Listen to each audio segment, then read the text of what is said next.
I suggest that we respond very literally to this summons. We will be whom they called.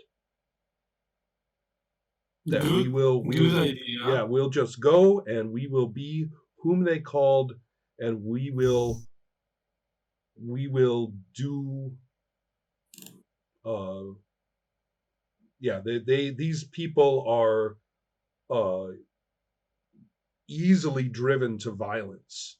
They solve everything just by socially deciding it right there in the moment. I mean, there's no government, there's no police force, there's nothing like what we saw before.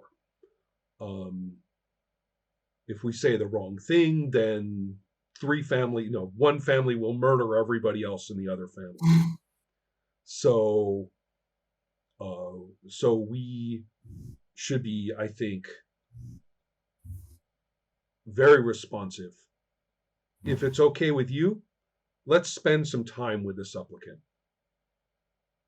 Let's Yeah. spend some time. Let's try and really pull in what we can of this is a very complicated social group. There are many different ways that many different details of what they experience socially. So maybe that matters. Let's find out what they're like.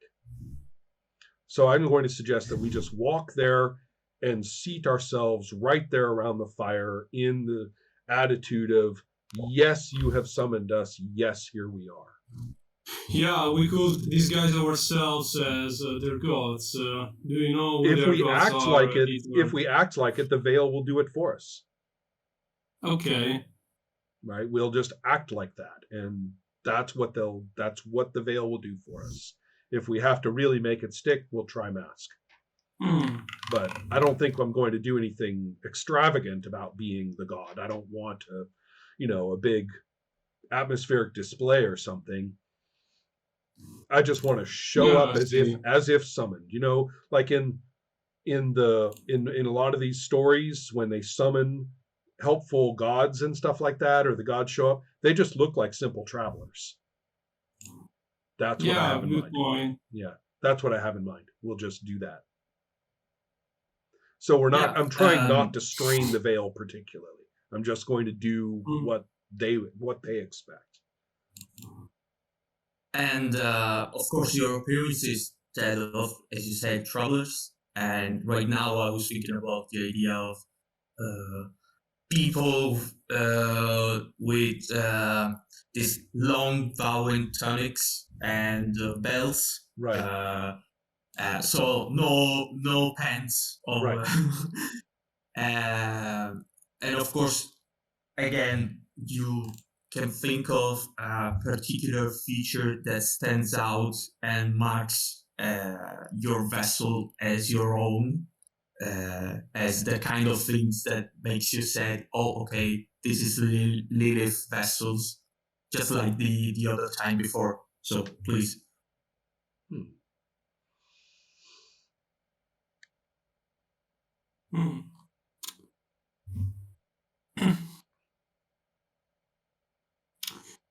I have a rough idea of how I would like to appear here, if you don't mind, Briano.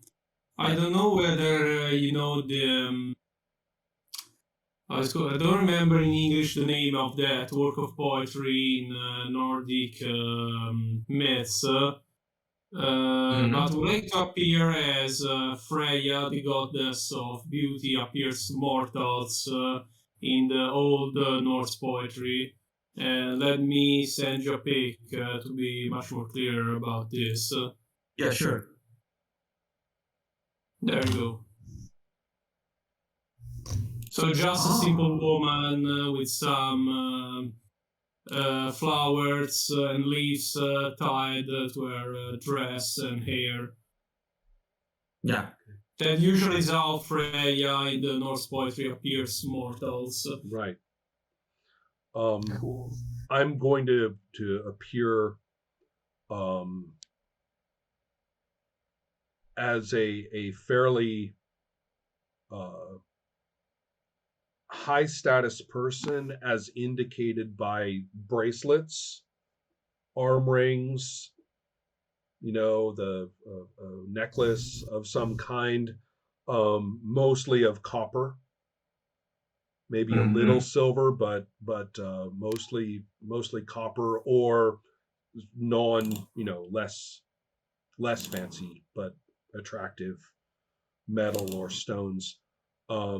And so it doesn't look as though I have too much. I know what this implies in the culture is that I have connections. I'm known to a lot of people. I've received gifts. I probably can give these things as gifts. It has that connotation of somebody with a lot of social history, a lot of connections. So the idea that I come from, it indicates my capacity to help. And I'm thinking about the key of compassion that I held up.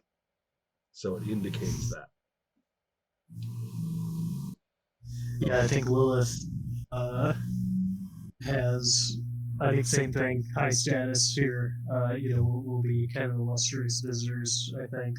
And I think the eerie details are that,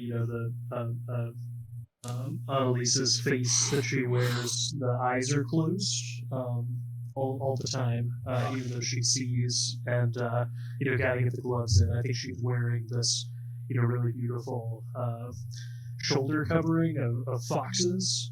So there are two, fox heads hanging from it, and it might be clever workmanship, but it almost looks as though this is some kind of mythical two-headed beast that she wears. Yeah, that's great, and it certainly is an appearance, because the moment you step in and the woman sees you, she kind of gasps, and she touches the shoulder of what appears her husband, and you can see him in the face now.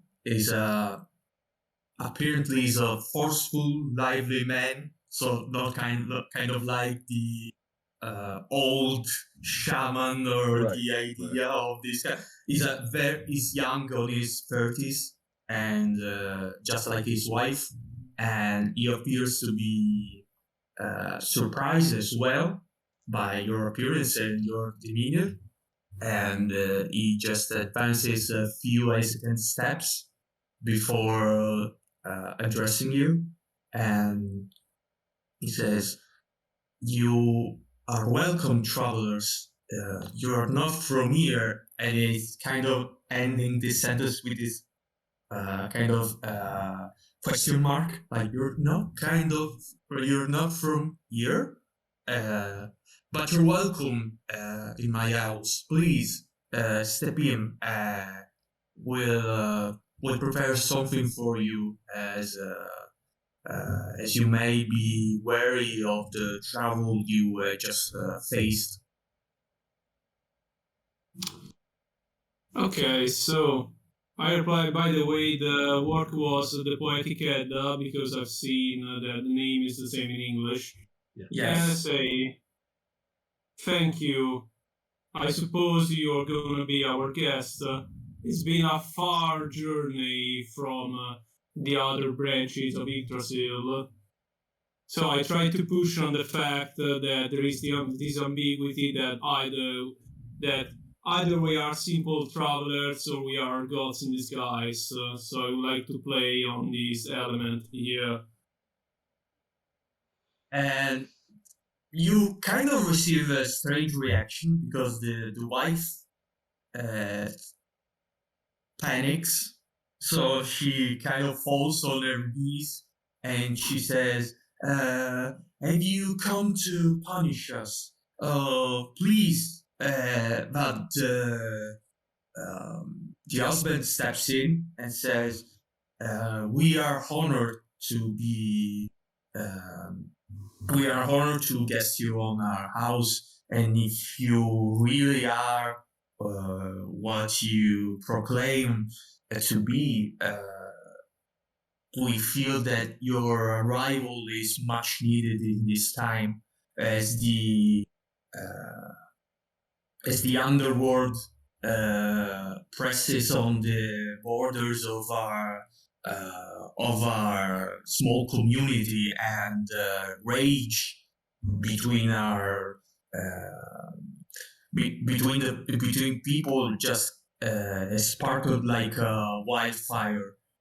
And he advances a few steps and says, maybe would you like to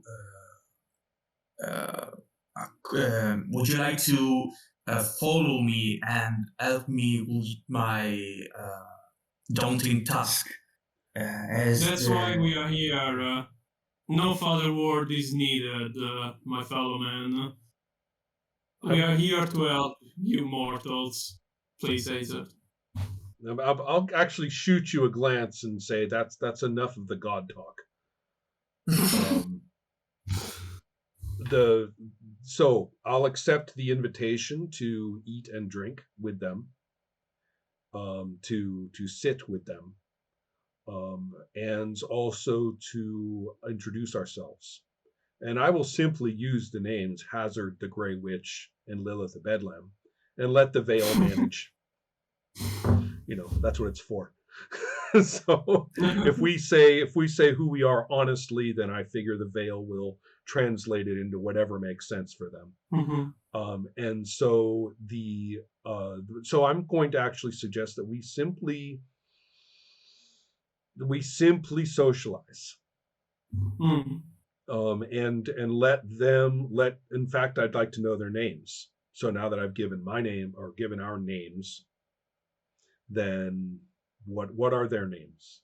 I want to know. Yeah, so I can imagine this scene transition.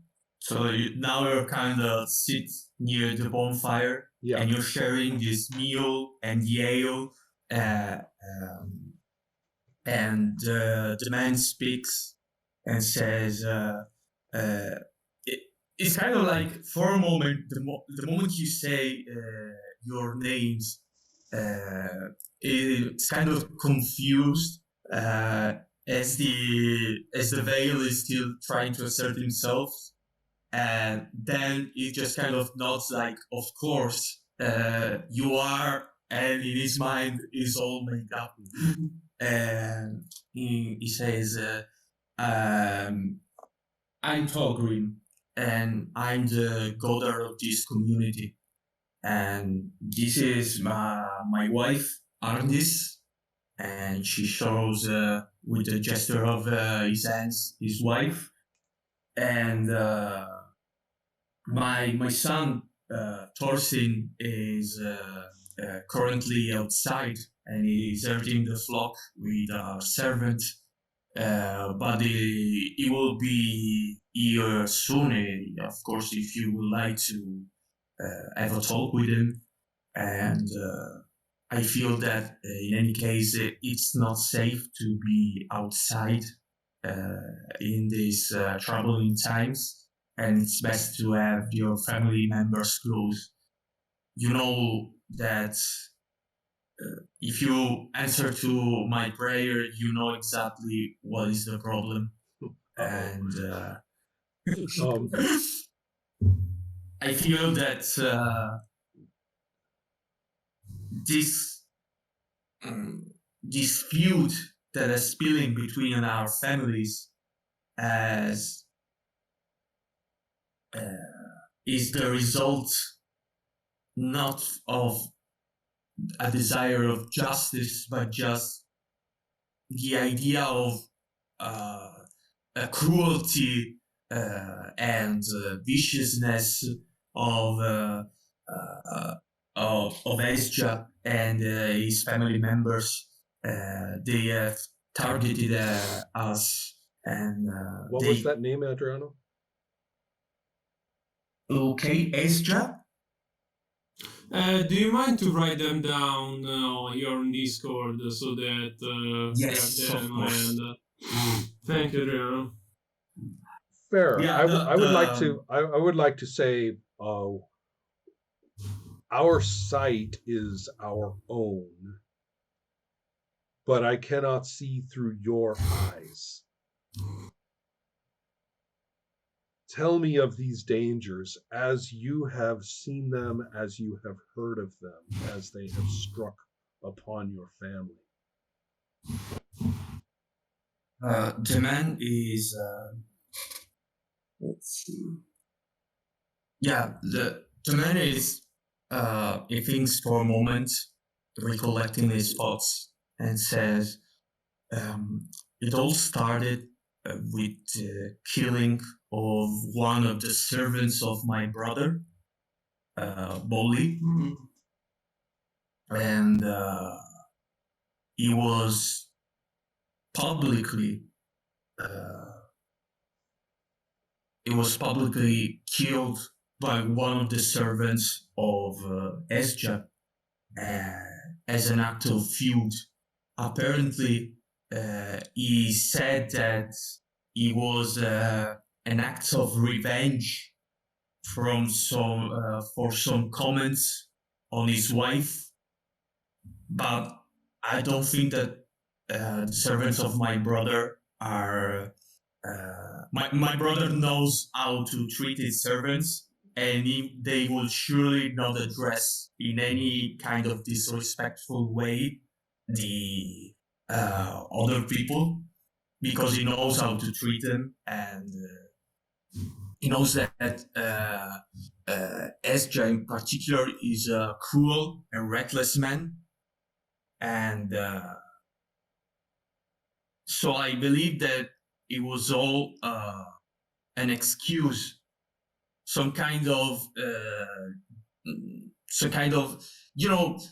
he's a man of violent impulses, and I don't know what's gotten into him, but the idea of masking this act of savagery as an act of revenge and justice, it didn't fool anyone.